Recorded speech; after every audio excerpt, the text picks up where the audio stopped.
President Cyril Ramaphosa says the road to recovery after state capture will be challenging.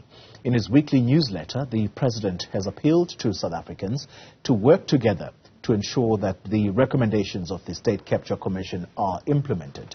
Ramaphosa's comments follow his address to the nation last night, in which he outlined the steps that government will take to reverse the damage done by state capture.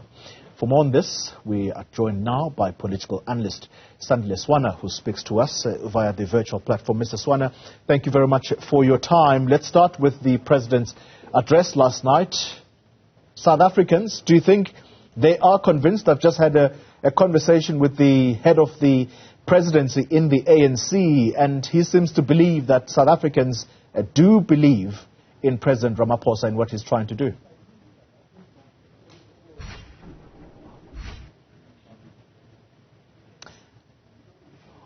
There may be those who believe in what Ramaphosa is trying to do, but we must also look at the public record.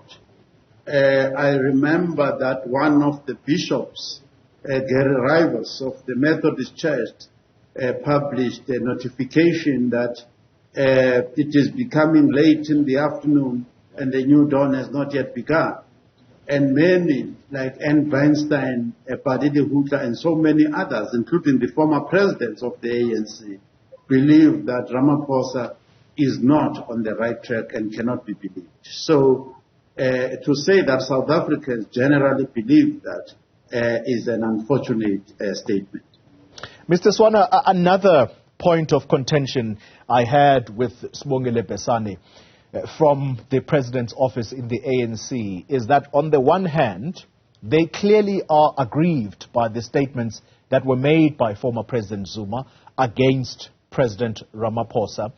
And Mr. Swana basically says, but if there's one person who is before the courts of law on corruption matters, it's former President Jacob Zuma. And so he says his statements against Ramaphosa are disingenuous. But I put it to him as well, though, that is it not the fault of the very president that's in office right now for why we have President Zuma saying the things that he's saying, particularly against the law enforcement of this country, given the fact that he was let out of prison through a parole system that clearly is limping and has become a joke. And this is where Mr. Swana says, well, Mr. Besane says, well, look, it was a relief that President Zuma had to be let out of court. Let out of prison. How do we believe the same people? Is the ANC done here, basically? Yes, you will remember that basically if Besane says that this is a relief, it is because the insurrection was targeted at President. The July insurrection last year, 2021, was targeted at Ramaphosa in view of the incarceration of Jacob Zuma, and legitimate and illegitimate ways had to be found by the ANC and the ANC operatives to release Jacob Zuma out of prison, even if that meant ignoring existing laws. That was done under, indeed, the presidency of Cyril Ramaphosa, that dubious and questionable release of Jacob Zuma from prison.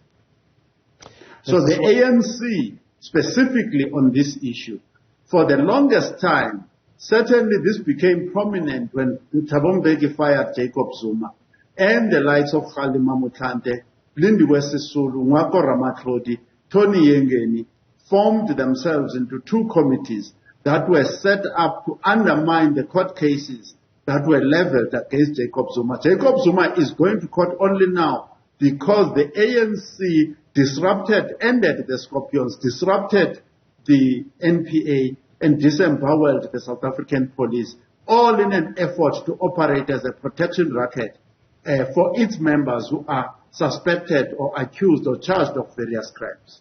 Well, you have put it succinctly, sir. Thank you very much for your analysis of what is going on here as we try to make sense of the state of affairs in the country. Sandile Swana, political analyst there. Thanks indeed for your insights.